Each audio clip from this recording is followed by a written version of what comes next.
Hello students, video शुरू करने से पहले प्लीज चैनल को लाइक, शेयर और सब्सक्राइब जरूर करें। एक इम्पॉर्टेंट इन्फॉर्मेशन, अगर आपको इस वीडियो के नोट्स चाहिए तो डिस्क्रिप्शन बॉक्स में दिया गया डाउनलोड लिंक चेक करें। Thank you. चलिए शुरू करते हैं। इस वीडियो में हम पढ़ेंगे BPCC 108 statistical methods for psychological research 2K previous year question और most important questions with answers. ये क्वेश्चंस आपके एग्जाम के लिए बहुत इंपॉर्टेंट है। अगर आपने ये अच्छे से कर लिए तो एग्जाम निकलना पक्का है। Let's begin. Question 1, differentiate between parametric and non parametric statistics. Describe the assumptions underlying non parametric statistics. Question explanation. इस क्वेश्चन में 2 चीजें पूछी गई है। पहला, आपको पैरामेट्रिक और नॉन पैरामेट्रिक स्टैटिस्टिक्स का क्लियरली डिफरेंस बताना है, उनका मतलब और खास फीचर्स के साथ। दूसरा, आपको नॉन पैरामेट्रिक स्टैटिस्टिक्स के बेसिक असम्पशंस बताने हैं, जिनके बेसिस पर ये टेस्ट्स काम करते हैं। आंसर। इंट्रोडक्शन। साइकोलॉजिकल रिसर्च में स्टैटिस्टिक्स का यूज डाटा को समझने और सही कंक्लूजन निकालने के लिए होता है। पैरामेट्रिक और non parametric statistics 2 major categories है जो अलग अलग टाइप के डाटा के लिए होती है।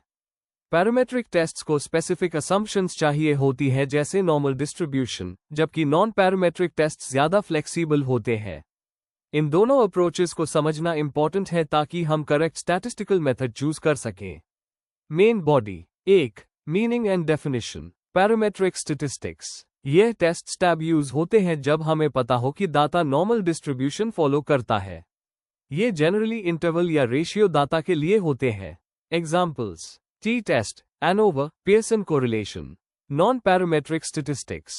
यह टेस्ट्स बिना किसी डिस्ट्रीब्यूशन असम्पशन के काम करते हैं। इन्हें ऑर्डिनल या नॉमिनल डाटा के लिए किया जाता है या जब पैरामेट्रिक के असम्पशंस फेल हो जाएं। एग्जाम्पल्स: मन विटनी यू टेस्ट, क्रस्कल वॉलिस टेस्ट, ची स्क्वायर। 3. कब करें नॉन पैरामेट्रिक स्टैटिस्टिक्स। जब डाटा नॉर्मल डिस्ट्रीब्यूशन फॉलो ना करे या स्क्यूड हो, जब डेटा ऑर्डिनल या कैटेगोरिकल हो, जब सैंपल साइज छोटा हो, जब आउटलायर्स या अनइक्वल वेरिएंस हो डाटा में। 4. नॉन पैरामेट्रिक टेस्ट्स के assumptions. Non parametric tests flexible होते हैं, लेकिन कुछ बेसिक असम्पशंस उनमें भी होती है। Independence of observations. Her observation independent होना चाहिए। रिपीट डेटा अलाउड नहीं है unless specified. Ordinal, nominal data. Mostly यह टेस्ट्स रैंकिंग या फ्रीक्वेंसी के बेसिस पर काम करते हैं, ना कि एग्जैक्ट वैल्यूज के बेसिस पर। Random sampling. डेटा रैंडम तरीके से कलेक्ट होना चाहिए ताकि रिजल्ट अनबायस्ड हो। Distribution free. इन्हें नॉर्मल डिस्ट्रीब्यूशन की जरूरत नहीं होती। यह टेस्ट्स मीडियन या रैंक पर बेस्ड होते हैं। Equal variance. कुछ केसेस में क्रस्कल वॉलिस जैसे कुछ टेस्ट्स तभी सही काम करते हैं जब ग्रुप वेरिएंसेस लगभग इक्वल हों, दो यह स्ट्रिक्ट नहीं होता। कंक्लूजन। पैरामेट्रिक और नॉन पैरामेट्रिक स्टैटिस्टिक्स अलग अलग सिचुएशंस में होते हैं। जब डेटा असम्पशंस फॉलो करता है तो पैरामेट्रिक पावरफुल होता है, और जब ऐसा ना हो तो नॉन पैरामेट्रिक एक रिलायबल ऑप्शन होता है।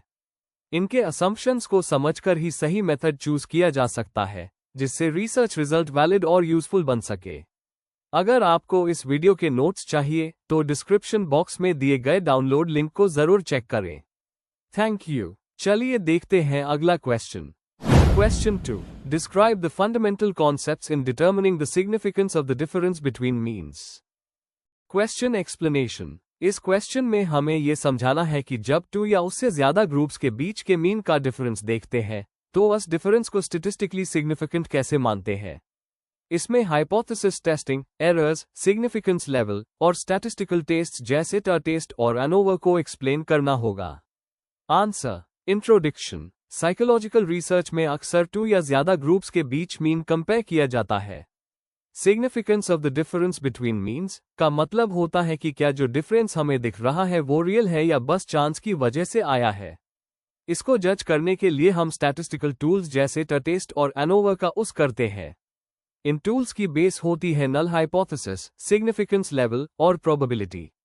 Main body. 1. Hypothesis formation. Null और अल्टरनेटिव हाइपोथेसिस। सबसे पहले हमें 2 हाइपोथेसिस बनानी पड़ती है। नल हाइपोथेसिस, ग्रुप के मीन्स में कोई सिग्निफिकेंट डिफरेंस नहीं है। ऑल्टरनेटिव हाइपोथेसिस, ग्रुप के मीन्स में सिग्निफिकेंट डिफरेंस है। जैसे अगर हम बॉयज और गर्ल्स के मेमोरी स्कोर्स कंपेयर कर रहे हैं तो नल यह मानेगा कि दोनों सेम है और अल्टरनेटिव कहेगा कि अलग है। 2. सिग्निफिकेंस लेवल और पी वैल्यू। सिग्निफिकेंस लेवल एक थ्रेशहोल्ड होती है, जैसे 0.05 यानी 5%, जिसके नीचे पी वैल्यू आए तो हम नल हाइपोथेसिस रिजेक्ट करते हैं। पी वैल्यू ये बताता है कि ऑब्जर्व्ड रिजल्ट चांस से आने की प्रोबेबिलिटी कितनी है। अगर p value less than equal to alpha then result significant है। अगर p value greater than alpha then result insignificant है। जैसे अगर पी वैल्यू 0.03 आए और अल्फा 0.05 है तो हम कहेंगे कि रिजल्ट स्टैटिस्टिकली सिग्निफिकेंट है। 3. मीन्स कंपेयर करने के स्टैटिस्टिकल टेस्ट्स। दाता और ग्रुप के नंबर के हिसाब से अलग अलग टेस्ट यूज होते हैं। ए. इंडिपेंडेंट सैंपल्स टी टेस्ट, जब 2 अलग अलग ग्रुप्स का कंपैरिजन होता है। एग्जाम्पल, 2 अलग ट्रीटमेंट ग्रुप्स के एंजाइटी लेवल कंपेयर करना।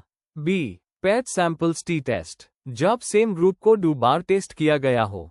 एग्जाम्पल, थेरेपी के पहले और बाद में रिजल्ट चेक करना। सी. वन वे एनोवा, जब 3 या ज्यादा ग्रुप्स का कंपैरिजन हो। एग्जाम्पल, 3 स्कूल्स के स्टूडेंट्स के टेस्ट्स को कंपेयर करना। इन टेस्ट्स में वेरिएंस का उस होता है ये देखने के लिए कि जो डिफरेंस है वो मीनिंगफुल है या नहीं। 4. Errors in decision making. Hypothesis test करते वक्त 2 टाइप्स के एरर हो सकते हैं। A. Type 1 error, false positive, जब हम नल को रिजेक्ट करते हैं लेकिन वो सच होता है। एग्जाम्पल, सोचना कि ट्रीटमेंट काम करता है जब वो नहीं करता। B. Type 2 error, false negative, जब हम नल को रिजेक्ट नहीं करते लेकिन वो गलत होता है। एग्जाम्पल, एक एक्चुअल इफेक्ट को डिटेक्ट ना कर पाना। इन एरर्स को कम करने के लिए प्रॉपर सैंपल साइज, सही टेस्ट और क्लियर हाइपोथेसिस जरूरी होती है। कंक्लूजन, मीन्स के बीच का डिफरेंस सिग्निफिकेंट है या नहीं ये समझना साइकोलॉजिकल रिसर्च का बेसिक पार्ट है। इससे हमें रियल इफेक्ट और चांस इफेक्ट में फर्क समझ आता है। हाइपोथेसिस टेस्टिंग, पी वैल्यू और सिग्निफिकेंस लेवल जैसे कॉन्सेप्ट्स रिसर्च को साइंटिफिक और रिलायबल बनाते हैं। अगर आपको इस वीडियो के नोट्स चाहिए तो डिस्क्रिप्शन बॉक्स में दिए गए डाउनलोड लिंक को जरूर चेक करें। Thank you. Let's see the next question. Question 3. Write short notes on the following in about 150 words each. A. Median test. B. Data entry and coding in SPSS. Question explanation. इस question में आपको 2 topics पे short notes लिखने हैं।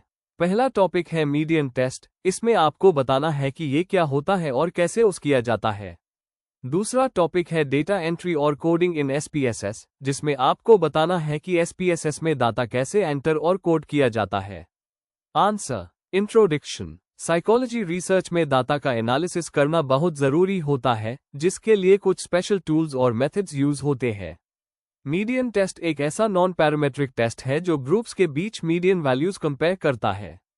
SPSS एक statistical software है जिसमें सही तरीके से डेटा एंट्री और कोडिंग करना रिजल्ट्स की एक्यूरेसी के लिए इंपॉर्टेंट होता है।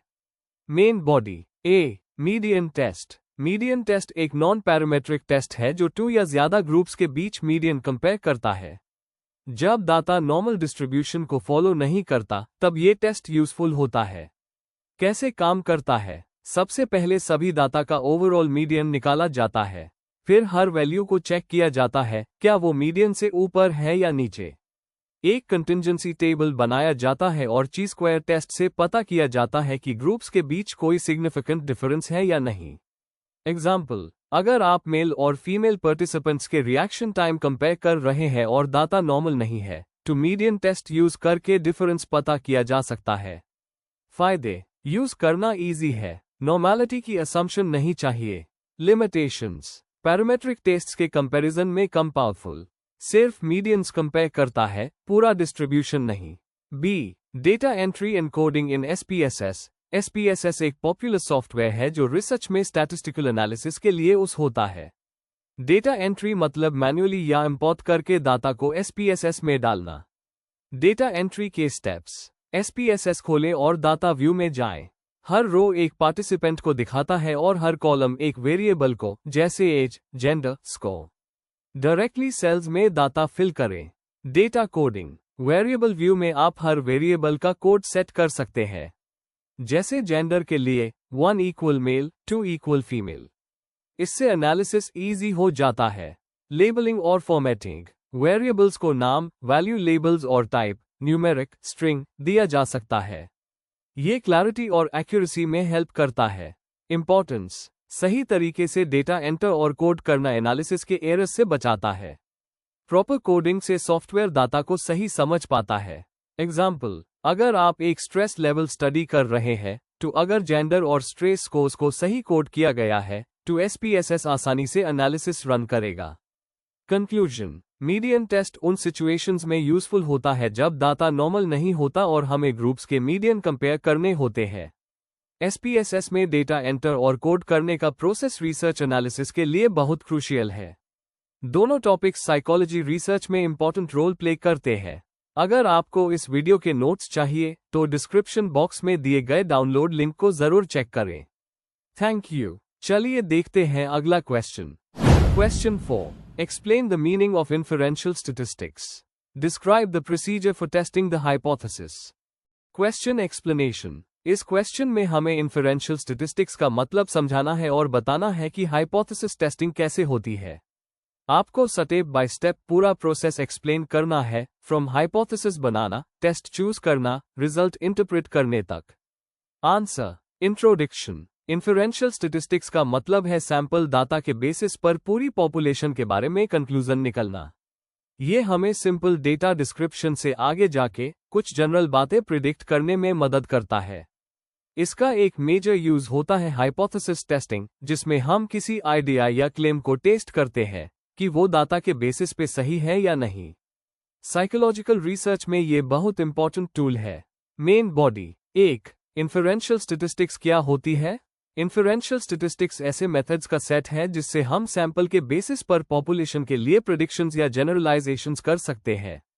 यह प्रोबेबिलिटी थियरी का यूज करता है जिससे ये डिसाइड हो सके कि रिजल्ट चांस की वजह से तो नहीं आया। कॉमन टूल्स में आते हैं टी टेस्ट, एनोवा, ची स्क्वायर, रिग्रेशन, ETC। एग्जाम्पल, अगर एक साइकोलॉजिस्ट 100 स्टूडेंट्स का एंजाइटी लेवल मेजर करता है तो इन्फरेंशियल स्टैट्स यह हेल्प करता है डिसाइड करने में कि क्या ये रिजल्ट सभी स्टूडेंट्स के लिए अप्लाई होगा। 2. हाइपोथेसिस क्या होता है? हाइपोथेसिस एक ऐसी असम्पशन या आइडिया होती है जिसे टेस्ट किया जा सकता है।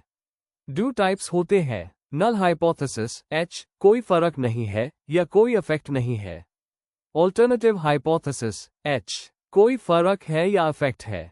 एग्जाम्पल, H, लड़के और लड़कियों के टेस्ट स्कोर्स में कोई डिफरेंस नहीं है। H, लड़के और लड़कियों के टेस्ट स्कोर्स में डिफरेंस है।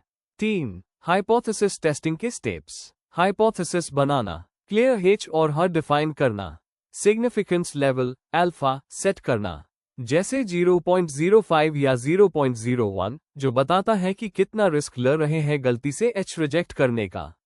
सही स्टैटिस्टिकल टेस्ट चूज करना, डाटा और डिजाइन के बेसिस पे टेस्ट सेलेक्ट करना, जैसे ट टेस्ट, एनोवा टेस्ट, स्टैटिस्टिक और P वैल्यू निकलना। फॉर्मूला या सॉफ्टवेयर SPSS, एक्सेल से कैलकुलेट करते हैं। रिजल्ट इंटरप्रेट करना, अगर P value less then alpha हो तो H रिजेक्ट करते हैं, वरना H को रिजेक्ट नहीं करते।